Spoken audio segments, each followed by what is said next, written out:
leads. So we target the kind of leads that have a written RFP and require a proposal in order to capture them. And so we have a lot of material on how to write proposals, how to structure the proposal process, how to make your proposals reflect what it's going to take to win and all of the customer's concerns. And we've taken all of that and packaged that as a tool that people can use during the development of their proposals. That's super. And Prop Library is the place where you can go for that. So it's proplibrary.com or captureplanning.com. Either one will get you there. Yep. Very good resource there. So can you see my screen, Carl? Is it showing up? You're up. Super.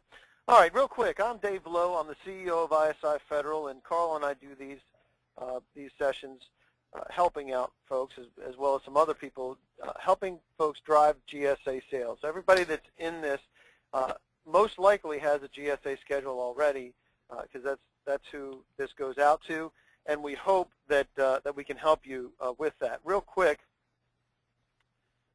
if you would like to chat or you'd like to talk, you need to make sure that you have your audio pin plugged in on the right-hand side of your screen. Don't use 36 because that was one of my old ones. But if you'd like to chat, you can also type questions in on the bottom right-hand side in the chat, and we'll check back and forth and make sure that we have those types of things.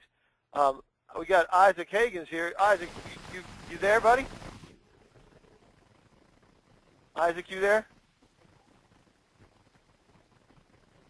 I know Isaac is. Well, hopefully he's popping back in. He probably got sidetracked, got on the phone call. If I know Isaac.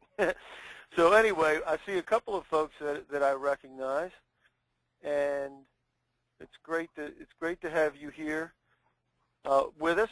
So if you have any questions, just pop it in there. A little bit about isiFederal. We're located near Baltimore Washington International Airport. Here's some of our clients. We have some of the small folks like Northrop Grumman and Coastal Sunbelt, but actually most of our clients are in the small to medium-sized business range. You generally between $5 and $50 million. They have a significant amount of traction already in the public or private sector, and they're trying to get into the federal space, or they're trying to grow within the federal space. So there's a couple of folks that we work with there. A little bit more about us. We bridge the gap for small businesses so they compete for federal opportunities in three primary areas. One, we help them understand the federal market. We help them plan, strategize, and prepare for that market. And then we help them dedicate and apply resources. Now, some of those resources could be yours that we can help you with research and help you direct in that range. And then also we can assist your folks either with the grunt work or manage your folks so that they're doing the right things the right way. We also supply and provide feet on the street in Washington, D.C. Many of our folks are not around this region, but there's a lot of things that still happen in Washington, D.C., and they need some coverage here, either on a regular basis where we have full-time people that are dedicated for that, or we can kind of fill the gaps. Our objective is to help you get to where you need to be and help you understand what that looks like so that you can start to really garner some of that business from the federal government. There's a lot of folks that have GSA schedules, but they're not meeting those. In fact, the whole objective of this series is to work with you as GSA schedule holders to identify the obstacles that are in your way. And a lot of times you really don't even see those because you got involved and you got your GSA schedule, and that was a pain in the rear to begin with, and then now you need to get out there and you need to get that exposure. And a lot of folks really don't understand how to make that happen. And there's some insider information that we can give you and some insight, and we're going to do that today. We're going to take a look at the market as a whole and some of the challenges that you're up against because of the system itself, the way that it operates, the way that the federal government works. And then we're going to also provide you access to resources, with isiFederal being a business development resource, with Carl and his group being a capture planning and dealing with the proposals. So a lot of times that's a really complicated effort, and to be able to at least organize those efforts and other folks dealing with compliance and dealing with legal issues and all the components that are necessary in order to do that, in order to be able to be effective and compete in this marketplace. And the reason why we're doing this is because most fail. And I'm not just talking about a little bit or a small number. Almost 80% of you that are on the phone that have gotten into the GSA and you have your GSA schedule will lose your schedule because, and they, in fact, 2,300 were just cut from GSA since last year. So 48% will not get any dollars at all on their GSA schedule. This is after you've already done all the work, and 31% don't reach the minimum of $25,000. Now, I'm not exactly sure what you do for your business right now, but I do know that if you don't reach that $25,000 minimum, that's a categorical failure, no matter how you slice that. This also includes 8As and service disabled and all the rest of the folks. In fact, 5,000 and 9,000, 5 out of 9 don't get any money on their 8A. And if you think GSA was challenging, 8A is another place, and some of you might already be 8A. And then once you graduate, you disappear in many instances. The cost of these can be staggering to a small business, and this is the cost of failure, not the cost of success. This is the cost of failure because they dump money in, but they don't quite do it right. And how does this happen? Why does this happen? The main reason why this happens is because everybody's looking in this market and say, whoa, money's going to fall from the sky, and it's $425 billion. There's 2.5 million contracts. I want you to remember that number. A lot of this is supposed to be set aside for small businesses. I should be able to get my piece. The Fed buys everything. I know they buy what I do. I know that I can even start locally if I want and grow into a national or even international company using the federal government as my footstool with that. There's tens of thousands of buyers out there, and there's hundreds of agencies that do this. They are literally the #1 customer in the world, and that's why we're all here today. So all those things are great. So why does it happen that people can't get these? It's because they don't understand the market. They don't have a plan for the market. They don't dedicate the resources that are necessary in order to compete in this market, and they don't know how to measure success before the money starts to come in. These are critical components for you because the mindset of an entrepreneur, I'm one, you're one, we're sales, we go out, we buy something, we sign a contract, we sell something, everything's great, and boom, we're rocking and rolling. It doesn't quite work that way in the federal government. Certainly sales happens in the federal government, but it's a different way. It's a different methodology. It's much more business development, and it's very hard to be able to apply that entrepreneurial mindset to say, okay, get out there, work for 90 days, and we'll see what you do, and then we'll come back in, because that's a recipe for disaster. Most of the folks that do this, they dip their toe in, they'll say, well, we'll try this for 6 months. And when they try it for 6 months, they're not going to give it to their ace, the people that are really great at developing the business, because that would torpedo the rest of their business. And they're not going to give it to the steady eddies either. They're going to give it to somebody who's underperforming and say, hey, take this very complicated market and go develop it for me. It just doesn't work. And that's why most of the time when they dip their toe in for 6 months, even a year, sometimes even longer, they'll wind up dipping, like, man, I just can't stand this anymore, and they give up. And all of the money is lost. All of the time and effort that was spent to get their GSA was lost. All the effort that was spent after that was lost, if they're not doing it properly. That leaves the rest of the world to split $38 billion. And if you look at the average of the successful contracts in GSA, that's $3.3 million, give or take. And there's something else I want you to know, that's just GSA sales. That's just the money that's flowing through GSA schedules. Is that all of what's happening in the federal government? Not at all. Only about 9% of the total spend is GSA sales. This is important to know because while you have a GSA schedule, the reason you got it is to do business with the government, but it doesn't necessarily have to flow through your GSA, although we want it to because we don't want to lose it, right? So that all makes sense. But we'll talk about a little bit of this total spend and the 9% of that total spend in a little bit. So how can you drive GSA sales? We'll start to talk. We'll talk about everyday marketing materials, your capabilities, your letterhead, and slide deck, and things like that. But we're also going to get into some of the nuances of how things work in your market and understanding how your market works. And the first place that we're going to go is we're going to talk about decision clusters. Not a whole lot of things I can own in my career. However, I did develop this concept of decision clusters, and that is you have your project manager or program manager, you have your technical representative, and these are all named different things, cores or whatever they're, technical representatives. You have your CO or your XO, the person that's responsible, your contracting officer. And these folks get together and they form a project that might actually be for you. It's something that appeals to you. It's very important to know that each one of these folks have different roles, they have different needs, and certainly have different buying motives. It's very important that you sell to the buying motives of the people that you're selling to.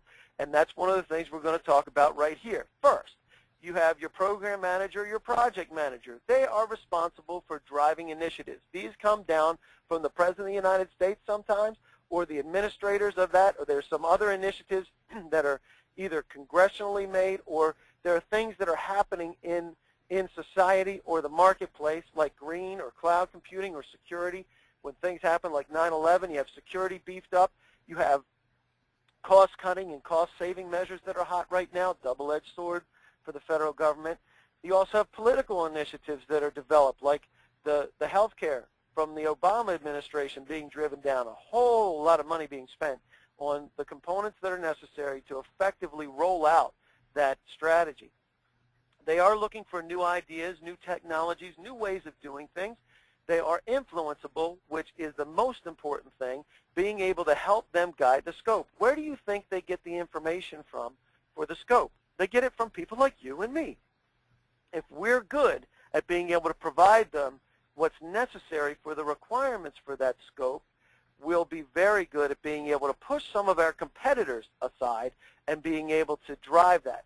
Some of that's driven by your capabilities, for them to know that your capabilities are there and you have the capabilities to be able to do this. Some of the certifications potentially, and we'll talk about certifications in a minute. Their job is to get the job done right. They have a tie-in with the initiatives, as we said before. But most importantly, your job is to help them look good. It's a very core buying motive for folks, a very human buying motive to say, hey, help me look good.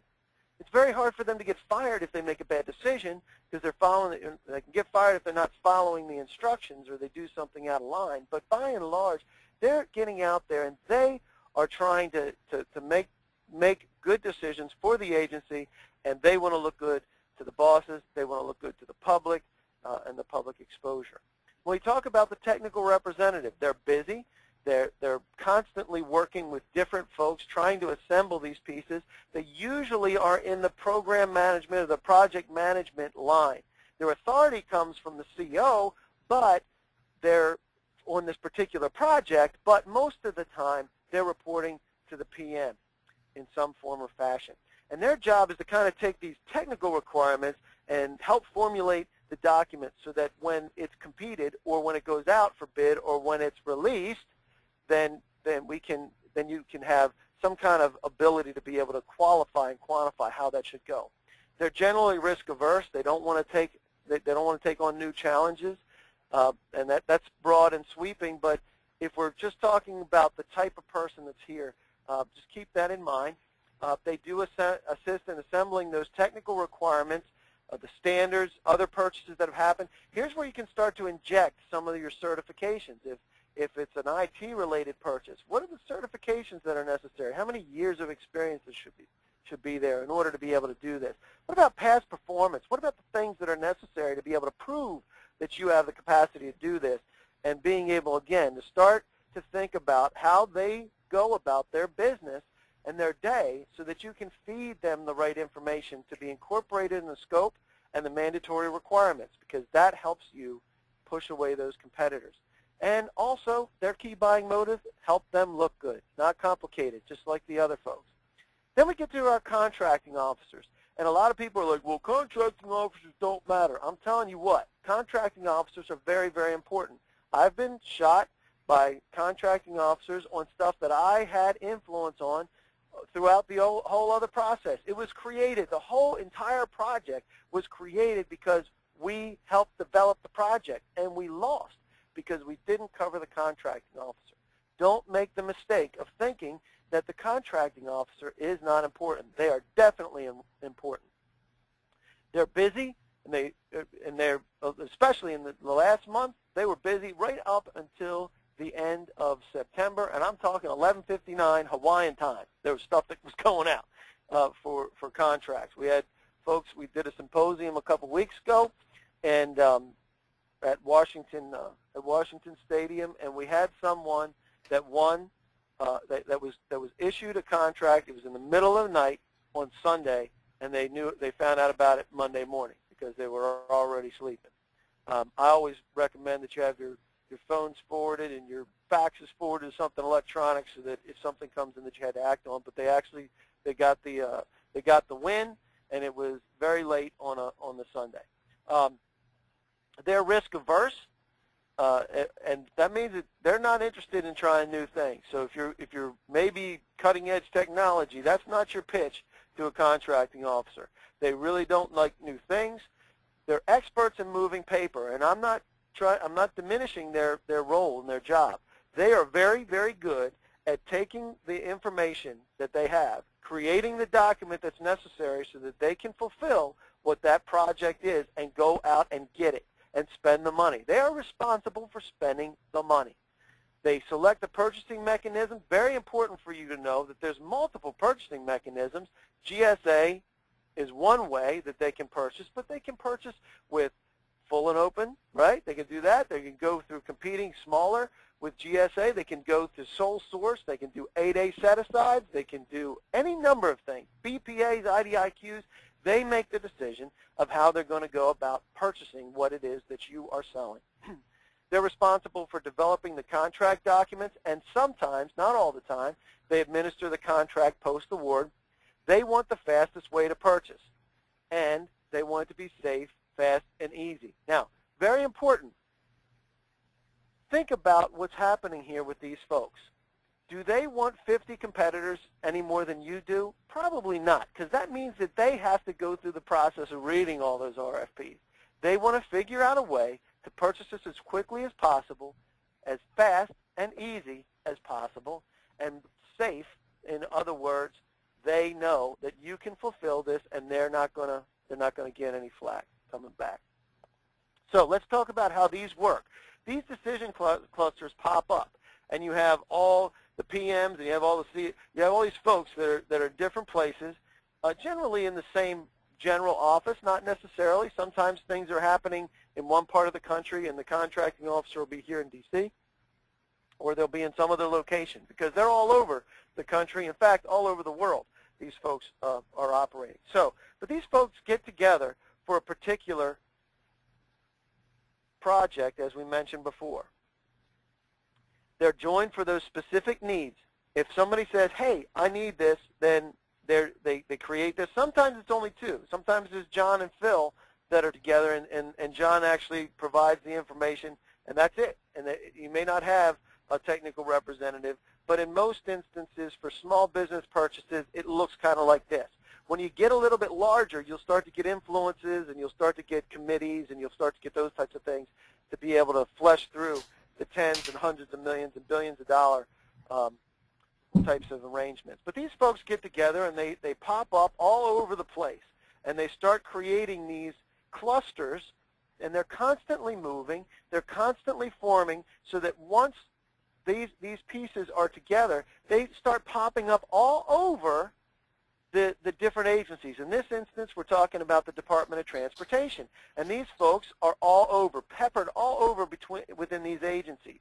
Now, these are the first targets that we like to look at, and we say, okay, who are these folks that are responsible for all these contracts that pop up? And they're all over the different places within transportation. They're all over Department of State. Every single one of the several hundred agencies have these folks that are popping up.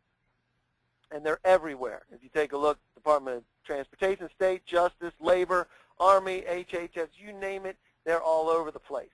So your project revolves around these folks that have different roles, different objectives, different buying motives, but all of them are influenceable. And we're going to be talking about some of those. Any questions about those people that are involved in that? Anybody got a question? You can raise your hand. You can also, if you have a comment, you can go down in the questions or the chat. Let's see here if there's any questions. How can we find those people? Great question. I will get to that in a little bit. And I don't see any chat, so we must be doing something right. Anything you'd like to add to that, Carl, so far? I think you might have muted me. I was thinking about the way that they interact to create the evaluation criteria. Because discovering and influencing the evaluation criteria is very important. I was just reading something else too, because Mike Huey asked the question. I'm confused between COTAR and CO. Hang on a second, Mike. He's not there. I gotta send him a. Are you there, Mike? Yeah. Yes, I am. Hey. First of all, yeah. I'm just confused. Carl, too. Okay, go ahead. I'm just confused. I know what a contracting officer, but I don't know if that's CO or what. I think CO is your contracting officer. So that means I'm confused as to what CONTR is then. Contracting officer is true. The COTAR or technical representative would be the other one. It's COTR or CORE or depends on the agency. But you have a technical representative, and their job is to kind of bridge the gap between the contracting officer and the project manager, or try to assemble those pieces together. Does that make sense? I'm good. I'm good then. I'm totally good. Okay, cool. All right. What Carl was mentioning is how these things get formulated. And repeat that what you were saying, Carl. I got distracted there. The interaction part. Well, since I usually focus on the proposal, and what we're trying to do in the proposal is understand how the proposal is going to be scored against the evaluation criteria. So being able to influence the evaluation criteria is really helpful for giving you an advantage in closing the deal through the proposal. But understanding how the CO, the COTAR, and the PM interact to create the evaluation criteria and who to talk to influence it is something that will be very difficult for an outsider. Absolutely. In fact, what Carl is mentioning is there's evaluation criteria because there's lowest price technically acceptable, right? So that means that if you have reached the bar of being technically acceptable, then it's driven right to price. There's other times when there's a grading system that's applied beyond that to say, okay, price is always going to be an issue, but sometimes the price is 2-to-1, where there's 400 points for your technical and there's 100 points for your price proposal, and then sometimes it's even more than that. Sometimes it's just best value overall, where they'll say, okay, we're going to try to figure out what the best value is completely. So what this interaction happens, as Carl was mentioning, it depends on the situation. It depends on what's happening for your particular project as to how those pieces unfold, which is why it's critically important to have coverage over the contracting officer, the PM, and the technical representative if you can.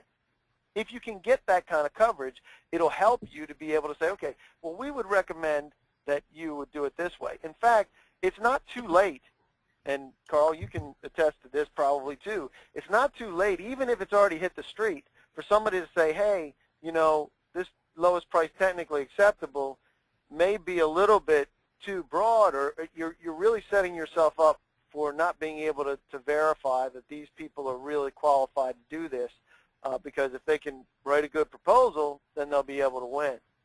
And you really have to be able to flesh these things out. In fact, that's how that one I was telling you earlier about, where we had effectively influenced the scope, but it was released under lowest price technically acceptable, and quite frankly, I was just too cocky. I was like, hey, we got this.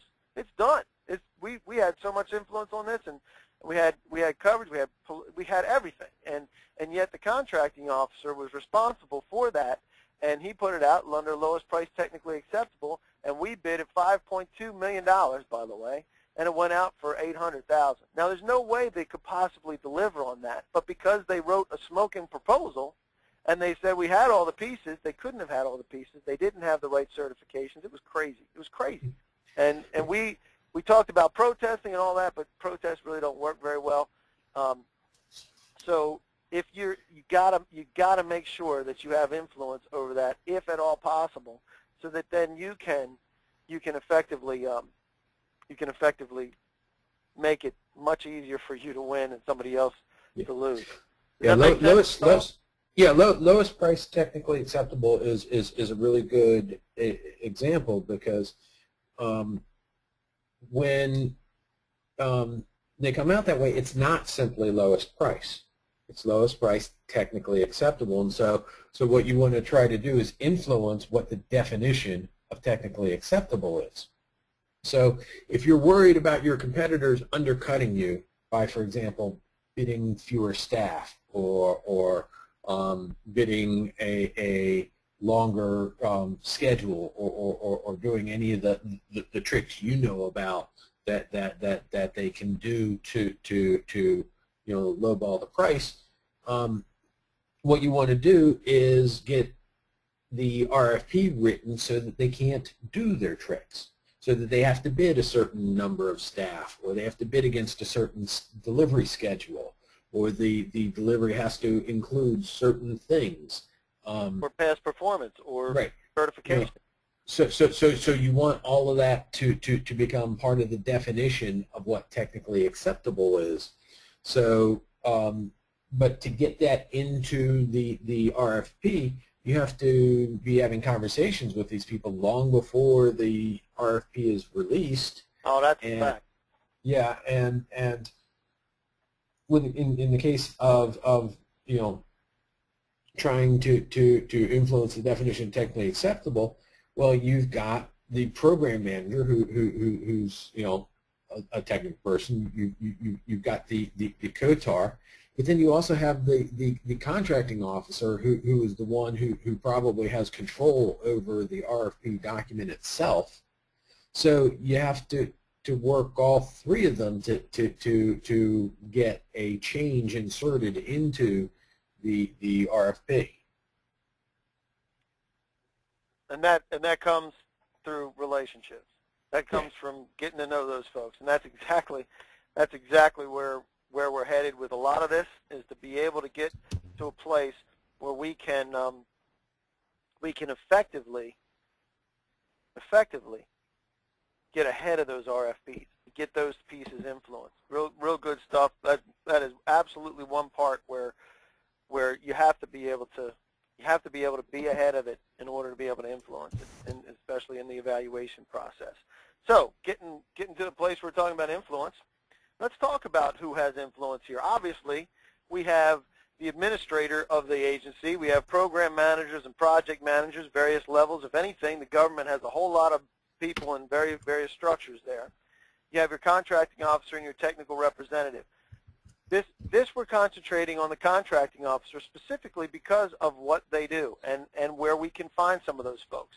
Remember that these folks want safe, fast, and easy. That's their primary buying motive. One of the secondary, actually another primary buying motive, I shouldn't say secondary, is to make them feel valued. A lot of folks just dish them to the curb because they're like, well, they don't have any real control. I'm telling you, man, if you treat these people right, they can really help you a lot, and so can everybody else. But if you value them and value the fact that they have a pretty complicated job, and their job is to understand, make sure all these requirements are assembled in this document so that they CYA and doesn't get their agency in trouble or themselves in trouble, and their job is to help facilitate the purchase. So if you can help them facilitate the purchase, you're helping them do it easier and if you're doing it right, it'll be safe for them as well.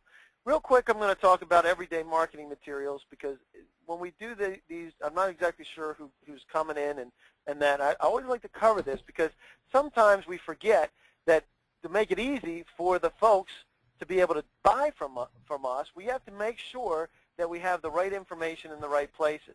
One of the things we like to do is have a one-page slick. It's like a one-page capability statement. If you take a look at this, on the left-hand side of the page, this really addresses what the contracting officer is looking for. It talks about the contracts, certifications, has your DUNS number, your cage code, has all the pieces that are in there, the primary contact information. How many times have we seen people that don't put the contact information someplace where it's easy to find? Sometimes they're putting it at the bottom of the page and saying, okay, make me look for having to call you. I don't want to do that. Put it right in front of their face. Make sure it's very, very easy for them to do it. Make sure that all the pieces that are beneficial to you are on the left-hand side for the contracting officers. Also, some of the things that give them a comfort level are the pieces where there's reference customers and past performance. Irrespective of what your contracting vehicles are, they also want to know, hey, is there safety in numbers here? Am I okay by having you on board? And one of the reasons why you see such deep things happen, certainly from relationship level as well, but if you have Lockheed Martin or General Dynamics, they know how to work with the government. They know exactly how things work. When you start talking about newer companies, you have to convince them to say, hey, not only can we do this, we can do it better than the GDs and the Lockheeds and the Northrops and the SAICs. We can do these better and cheaper and faster. We're more nimble. We have the ability to maneuver, where these other big boys, they just can't really move because they're stuck in their own internal processes. And a lot of times they look like the government themselves when you think about the structures of those places. They're enormous corporations. So being able to compete with them, this is your primary piece. Now, people are not going to buy from this any more than you're going to hire somebody from a resume. Do you hire people from a resume? No. No. You're not going to hire anybody from a resume. You're going to hire somebody from referrals, or you're going to hire somebody from that gets there and says, hey, I'm going to be persistent enough to make you pay attention to me. And this is one of the ways where you can do this, and make sure that you're sending out specialized and customized to your target base to say, hey, don't send the same thing. Don't quote the Navy if you're sending it to the Army or whatever it happens to be. But make sure that you are looking at your particular person that's responsible and making sure that you're getting them the right information. We always like to lead with 3 different things, like cloud computing, desktop virtualization, and custom integration. There's 3 things that we lead with. We have other bullet points here, but in this instance, we're saying, okay, this is what we're pushing in the email too, because they may not ever open this. But if you ping them with the right thing in our introductory process and in your follow-up process, you say, hey, you got anything for cloud computing or desktop virtualization? We also do custom integration, things like that. But if you have anything for cloud computing or virtualization, I'd really like to talk to you about it. And that's the kind of thing that sticks in their brain. They can't pay attention to 100 things. Don't put your laundry list of items on here. This is a brief bullet point type of a document. Do the same thing with your business cards. Now, your marketing people are going to hate this because it looks, oh my gosh, there's too much stuff on here. Your contracting officers love it. Why? Because, well, first you reduce the logo. They don't really care about that necessarily. What they want to know about these things. Tell me about your contract number. Tell me about your DUNS number. Tell me about the NAICS codes where I can find you. And if I want to look something more up about you, tell me about your cage code. Oh, by the way, certified small business. This is a checkbox item. 8A, minority, whatever it happens to be, woman-owned, veteran-owned. These are the places where you want to make sure that they see it. You have all the pieces that match inside of your CCR or now SAM, right? You want to make sure that these things are all congruent. Why? Because if they are really going to look for you and say, well, are they safe? They may pop in on SAM and say, are they up to date? So the same thing with your contact information on your email signatures. Make sure all your pieces are there. Make sure that your certification's on there. Why? Because if they look at it and say, well, all you have there is your phone number and an email address, that doesn't help me. But if you have your DUNS number, your cage code, and your contract number there, and, oh, by the way, 8A certified small business, it shows me, these people know who I am. These people are understanding that my world and how it makes it easier for my world. Very simple things. The same thing happens with your landing page. Anything that you send out should have a federal landing page, and it should go right to these places where you're accentuating your GSA, right? Oh, man, this thing didn't work right. Sorry. But you accentuate your GSA, and you accentuate your special certification, because these are the types of things that can help your contracting officer and your program manager and project manager start to put those things in to say, what is the value proposition above and beyond technically acceptable? What is technically acceptable, and who would be qualified to be technically acceptable? And oh, by the way, make sure when you're doing your responses that, or you're doing this, is say, hey, if you're going to check on these certifications, make sure that they really are ISO certified, not just blowing smoke. Ask for the certification. Ask them to send a copy of the certification.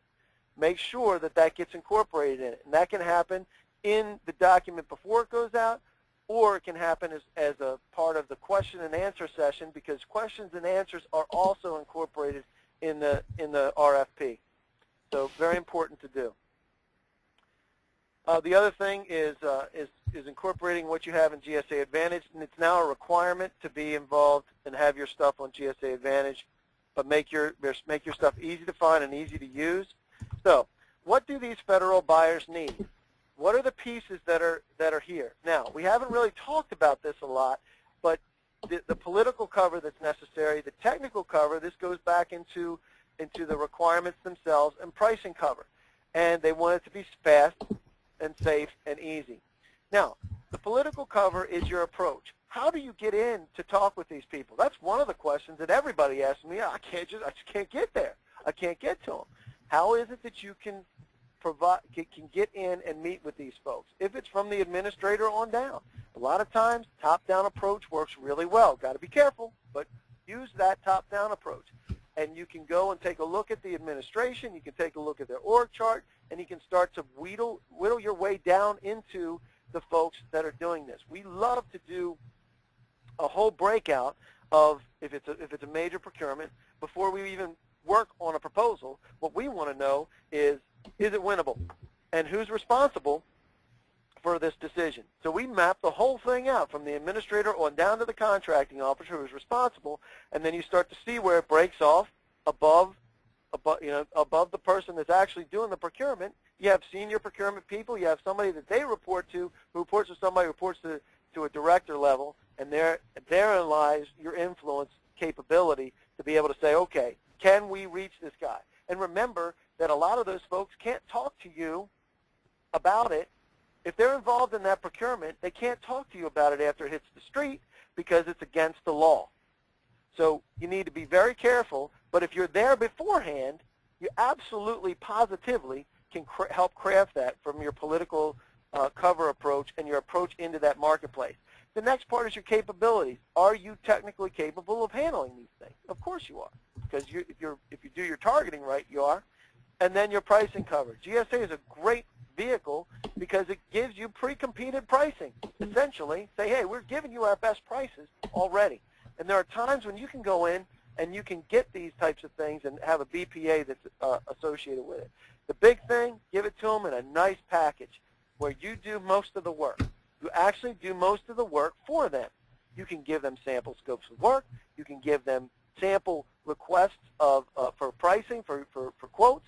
You can say, here's what it should look like. Here's the part number. Here's the way that it should. Here's the service. Here's all the everything. You give it to them and say, here's how it should look. You can use this or use whatever you like in this, and if and let the chips fall where they may. Well, if you're helping them, you're hitting one of their core buying motives to make it easy for them. So that gives you something that's really important. So let's talk about this enormous federal market again. Rule number one, if you didn't influence the scope, somebody else did. And I'm talking about this across the board. If you got to assume that this is the case. Do not assume that it's full and open, fair, and all that stuff. Somebody's in there before you, and somebody's building the relationship, and somebody has access to this. Now, This is an enormous market, and I want to show you a couple things that will blow your mind. I want to talk about these 2.5 million contracts that are out there. I just did this before this. I went to FedBizOps, and this number is not quite right because it's not 52,509, and I'll prove it to you. Hang on a sec. I'll prove it to you. I don't want anybody saying that I'm blowing up numbers or anything. Hang on a second. It's 52,556 as of 5 minutes before this particular one. So, but if we take a look at these, let's give the benefit. I'm even going to give the benefit of the doubt. That's over the past 365 days, by the way, folks. That's 52,000 and change. Well, make it 53. I don't really care. So here we go. We have now. Not all of these are really truly solicitations. You have a solicitation, but you also have pre-solicitations. You have limited source justifications. You also have sources sought and special notices. So the things that are hitting FedBizOps may never, ever really come into a full-blown opportunity. But hold on a second. We did this research this morning too. In the same time frame, the past 365 days, 2,493,410 executed items. Take away 52,556, you have 2,440,854 contracts executed in the past 365 days. Let's take a look at a specific NAICS, security guards and patrol services, okay? We have 343 contracts over the past 365 days. That's not too bad. Good be able to do that. But hold on a second, 90,507 were the total contracts are awarded in the past 365 days. How can this possibly be? 90,164 contracts that were not on FBO for $36 billion. Where is this? What is the best way to utilize FedBizOps? I'm going to tell you. The best way, when I started this a long time ago, I started saying, how can I find the people that are responsible for this? So here's a search. We just did this. It just came up today. Armed Protective Security Officer Services for Montana, North Dakota, and South Dakota. These are the people that are responsible for that particular contract.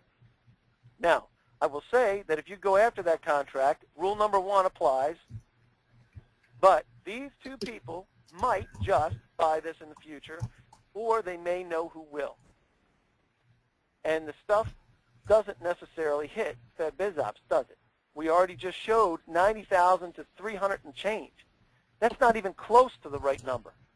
So, again, these are contracting officers. They want it to be fast, easy, and safe. So what about eBuy? There's certainly opportunities on eBuy that never hit FedBizOps. That's one of the places that it'll never hit FedBizOps. So let's take a look at those. Here you have Tanya Member. Again, this is the place where you can go to get research to find out the people that are doing these things. I would absolutely do that. That's where we go. We look at these pieces to say, okay, this is what we research. However, it takes a lot of time to do this. And takes a lot of effort to do this. So we have some ways to be able to eliminate some of that time and effort. But again, these people, the reason why they're doing this, the reason why you have influence is to make it safe, fast, and easy for them. Also remember when we started this presentation that only about 9% of the total spend is GSA sales. Very important to know. I don't really care whether it runs through GSA per se. I do want to make sure that we meet our minimum so that we don't lose our GSA schedule, and we do want to utilize our GSA schedule, certainly for the people that spend $38 billion worth of stuff on GSA. We definitely want to be the ones there. But where is the rest? Where's the rest of the money? Where's the rest of the dollars? Where are the rest of the contracts? They're coming out on BPAs, IDIQs, micro purchases. Never hit FedBizOps. FedBizOps is $25,000 and above.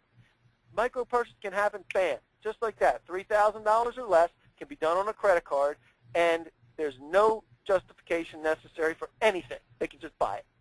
So if you have packages that you can sell for less than $3,000, I would make it less than 3,000, 229.50 or something, and make sure you can turn these things out. If you're doing electrical services, make sure you're doing some services that are out there that you can do it for less than $3,000, and you'll be amazed at how much of a good friend you can build with your contracting officer who's doing that repeat business on a credit card. It minimizes there's other minimized competition. You know that sometimes they can pick 3 GSA schedule holders and send it to those 3 GSA schedule holders only. And that qualifies for competitive. That qualifies. So you put it out there, it's just those 3. Do you want to compete against 2 other folks? I love that. I'll compete against that all day long, especially if we have a little bit more influence, and maybe that guy really likes us. He may put it out to people that he knows can't turn it around, or may not even have that in their core competency, even though their SIN lines up with what you have, or the schedule lines up. How many Schedule 70s are out there? And some of the folks, they're a body shop. They're doing that. They don't have anything to do with custom integration. They have people that are dedicated to come sit in seats in the federal government, and that's what they do. So if they put that out to him, he's not going to have anything to do with custom integration. He's not even going to respond. And this is how things happen. In fact, most of the contracts, 60%, this is down towards the construction world, where it's 55, 60% have less than 5 competitors. Some of them, 95% of the market has less than 5 competitors. One of the markets that we did was event planning, big event stuff, kind of like the stuff they did out in Vegas. But if you look at how that works, 95% have less than 5 competitors. Do you want to operate in that? Can you operate in that environment? I say yes, because if you're up against the rest of folks in Fed Biz Ops where you have 20 or 30 or 50, there's no winner there. That's my problem with that whole place. So how does this happen? How can you get these folks? Again, rule number 1, if you didn't influence the scope, somebody else did. You need to get ahead of that scope, just like Carl was saying earlier. How does this happen? Well, it's simple. People buy from people they like. It's just that simple. So what you need to do is find the people who need to like you, get them to like you, get in front of that RFP, and win the business. The chances of you winning the business increases dramatically. Carl, if you're just a proposal shop, what's the hit ratio of if you're just cranking out proposals? 1 in how many? Most folks are happy if they hit a 20% win rate. 20% is huge if you're a proposal shop. What I've seen, I know a guy, and he's very successful in many instances. 1 in 100. That's how many he was winning. 1 in 100. Can you imagine being a 99% loser? Even an 80% loser is a problem to me. But if you get to a place, if you're 1 in 5, you're already at that 80% loser stage. But if you can increase your capabilities and get to a place, we want to get you to a place where it's much greater than that, right, Carl? What's your hit ratio as you move through your process?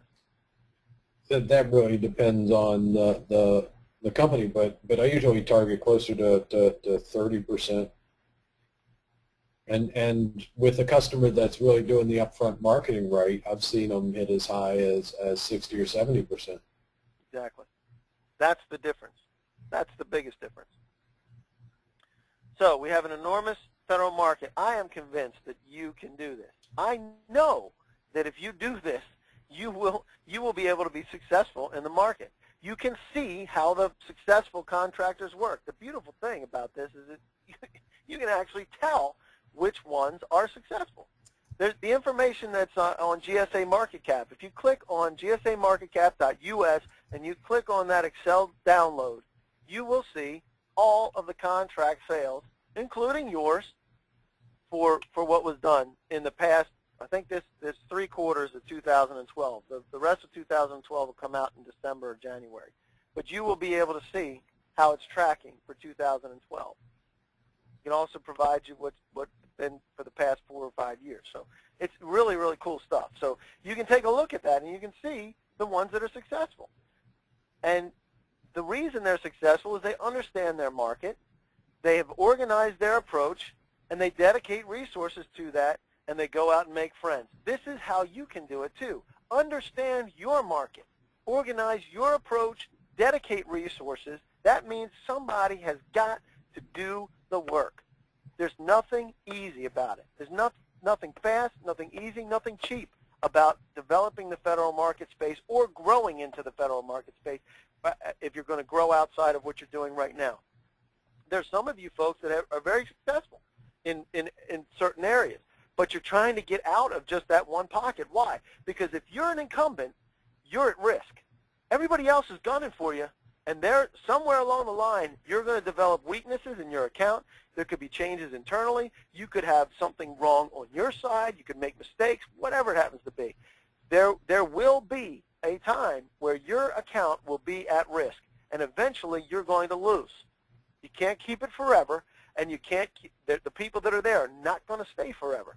So if you get out there and you can go out and you can make some new friends, that's how you can expand your marketplace. Any questions about this? We're going to go into a little bit of details. What do we got as far as questions? Let's see.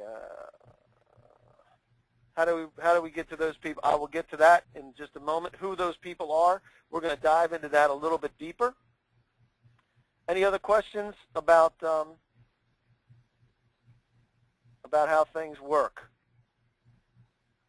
Let me see if Isaac's there. Isaac, you there? Says he's there. You paying attention? We'll just give Isaac a hard time. Isaac Hagen's, he's part of Lakewood College out in Ohio. So I'm giving a shout out to him. He's not even responding to me. That's all right. Let's see. All right, we'll dive into. There aren't any more questions, I don't think, for what we've gone through. But we'll start talking about the buyers. This is where we look at those folks. Remember, we looked at Fed Biz Ops, and you can do research there, and you can do research on GSA, eBuy, and other places like Fed Market or Fed Bid. There's other places where you can see these types of things that pop up. But we really want to talk about these 85,000 buyers. And everything that we do revolves around the who. And I'm not just talking about Roger Daltrey and Pete Townsend. I'm talking about the who is responsible for what you sell, for who's buying from your competition. And if it's anything that should irritate you is if you look at the people that are buying from your competition, is how much of your tax dollars are going into their bank account. If that doesn't irritate you, I can't help you. But that's what we're all about, taking a look at who those folks are. We look into how they buy and how you can get to them. These are the places where you've got to be able to bridge this gap. And the real question is, why should they buy from you versus somebody else? Sometimes it's as simple as you picking up the phone and introducing yourself. Hello, Richard. Sometimes. It's as simple as that. Is that you, Carl? Sorry. But it's sometimes as simple as that. It depends on what you sell and how things work. What we're doing is we have a webinar special for this, and that we have a regular intelligence package that we have. It's called it's a GSA Essential Marketing Package, where it's usually $4,500, where we put it out for $3,000. It's 80% of your federal strategy. Great time to plan right now. Gives you a breakdown of the agency spending. More importantly, it gives you the contacts that you need to go after. And oftentimes, it's in the hundreds of millions or billions of dollars that these people are responsible for spending, as well as the recommended action steps to get there. I'm going to take a look at some of those things right now that you can see. I'm going to open this up real quick. Hang on one second. And I'll give you an idea of what these pieces look like so that you can see. And I'll send these out too. I'll send a sample out for you so that you can see how these work.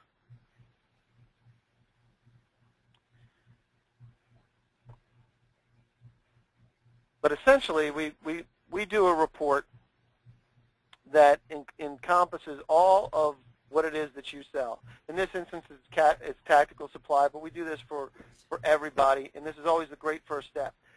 We give you a summary of what's happening in the market. If you take a look at this, you can see that there's a $10.8 billion market. I think there's a market there. Average size sale is 728,000. There's some things about this with armored vehicles and tanks that create a little bit of a challenge, but I really believe that they're the same people that are most likely going to be buying these things. So what we look at, we look at the number of competitors. Take a look at this. I'll zoom in on this because it'll blow your mind. Number of competitors, less than 78% of this market has of them go out to less than 5 competitors. Love this. Love it. And these are the types of things that we want to find. And the real question is, while we're concerned about the times of the month and all times of the year that those happen, we really want to know who's winning. In this instance, we could take a look at the ones that are winning $1.6 billion. Probably not going to compete with GM, most likely, especially since they were partially government-owned. And then we have these folks. Stewart, tactical vehicle, maybe not that, but what about these guys? Tactical Survivor Specialties, Aardvark Tactical. And what we do is we take a look and we dive down into them and we find out who's buying from your competitors and really getting down to the place where we're talking about the real who is buying. We'll take a look at these from the top if we could. Here we have Cynthia Holmes, responsible for $389 million of tactical gear in the past 12 months. You think there's a possibility she's buying tactical gear today? Probably pretty good. Same thing with Brenda and all these folks. These folks, 40 contracts, 27 with Belinda, and it was only 56,000. But hey, some of these are going to be larger, some of these are going to be right in your sweet spot. And I love the ones that are flying under the radar because these are the ones that are much more influenceable than the ones that you're not going to win a $10 billion contract or $10 million contract right out of the gate. You're not going to do it. So helping prioritize these to go after these folks. Now, Cynthia may very well be buying some of the big ticket items, obviously $88 million. But if you're talking about some of the smaller pieces, 151 contracts for, if it's the rest of those is $300 million, still a lot of money there. So that's why we're interested there. And we take a look at this also from the standpoint, we break it down and we supply this electronically so that it's all sortable. And you have, oh, by the way, the contacts for everybody. Again, we take a look and we have we sort by number of largest contracts. We have Cynthia Holmes. This is the same information that was in the other one. And we have their phone numbers, we have their email addresses, and we have their addresses and their location. No big shock here. A lot of Virginias, DCs, and things like that. That's why we're where we are. So we can help penetrate these markets. The same thing happens with your competition. We take a look at Aardvark Tactical. Let's go take a look at, well, here's Southern Police. Southern Police contract. Here you have the folks that are responsible for buying from your competition. This stuff is gold. If you want to go after these, if you see something come out with Catherine Weber's name from the Air Force, chances are she's already talking to Southern Police because you know that she's done a lot of work with them. And let's take a look at Aardvark because that was one of the other ones that we did. There's tactical gear now. Let's see about Aardvark. Here we go. We got Robert Hall from the Department of the Army. If something comes out with Robert Hall, he did $20 million with your prime competitor. Well, I'm telling you, right now, if something comes out with Robert Hall's name on it, the chances are it's going to be already influenced by Aardvark. And that's what I would say.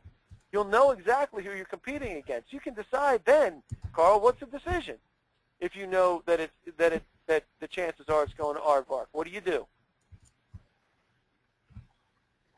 in the proposal stage if you see something that comes out? You still there? Yeah, you can either ghost them, you can no bid it, or you can influence it yourself. Yeah, go after it. Try to inject your own influence. Find out how deep they are. You can, and if you may decide that you want to bid it just to make sure that Robert knows that you're a player. But the most important thing is you know strategically the value of that contact. And oh, by the way, if you know where Robert Hall is going to be one day, stalk him for crying out loud. Go out and meet this guy. Make sure he knows you're a great first choice for second place. But these are the folks that are responsible for the purchases, and we also break down a whole bunch of other things to help you with your strategy and prioritization, but most of it revolves around the people. And we have to do this research every time. We research them one by one to be able to give you what you need in order to have a competitive advantage. This information just does not exist anywhere else. It's not prior. You can find some folks like we did at FedBizOps. You will find these folks on FedBizOps. This is where you'll find them, but they may not be in context for you. They may not have a contract for you right now, or it may not, and maybe it's popped up under some other NAICS code. How often do we see something pop up in a weird NAICS code? That's one of the things we love to do. Pop it up under some other NAICS code. Don't put it under security guards. Put it under other professional services, and then other facilities management or something else for a PSC, so that it's not flying in the right place. Take a look at these NAICS codes here. What? Right here. Other apparel and accessories. Right? It could be under police protection. It could be under other and some other components, armored type things. But look at this. Hand and edge tool manufacturing. Office supplies and stationery stores? Are you kidding me? Why in the world is that there? All of the leather goods manufacturing. If you're looking for tactical gear only under your NAICS code, or if you're looking for your only under your NAICS code, only monitoring under your NAICS code, I'm telling you, you're going to have a whole bunch of them you're missing. And they're the ones that are, your competition is just fun. It's sitting out there someplace where you wouldn't even see. So those are the ways that we like to be able to help you. Again, that if you're interested in this type of thing, these are the places where we can help you play, and this is 80% of your strategy, all this spending for what you do, and the pieces that are necessary in there. So with the who, the marketing package, with the agencies that are buying everyday marketing materials, all those pieces, then we can talk about the what and the how. Then what are you going to do after that? Once you know who these people are, you have got to dedicate the resources to do that. We can help you with the hands-on, dedicated resources, get you in front of the buyers, help you manage the connections, help you organize your entire process so that you can be after these folks and do it right. Opportunity monitoring, very important as well. You definitely want to know what's out there. Helping with proposals. Carl is the man when it comes to proposals. Everything that we do in the proposal place, if we bake the whole thing, then that's one thing. But we want to make sure that you get in front of the right people and you have the ability to do that, and dedicate those resources. Make sure you're one of the successful ones. Get out there. You can do it. You can win in this space. We can help you do it. And if you need anything else, please give me a call. There's my direct office number as well as my cell phone and my email. And Carl, what's your email address in case they want to catch up with you? I normally have a slide for you, but I didn't have it in this one.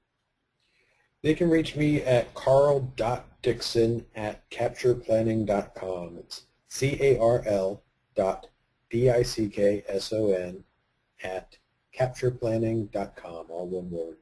Awesome. So real quick, are there any last-minute questions that anybody has? Because we will I'll be glad to dive into those.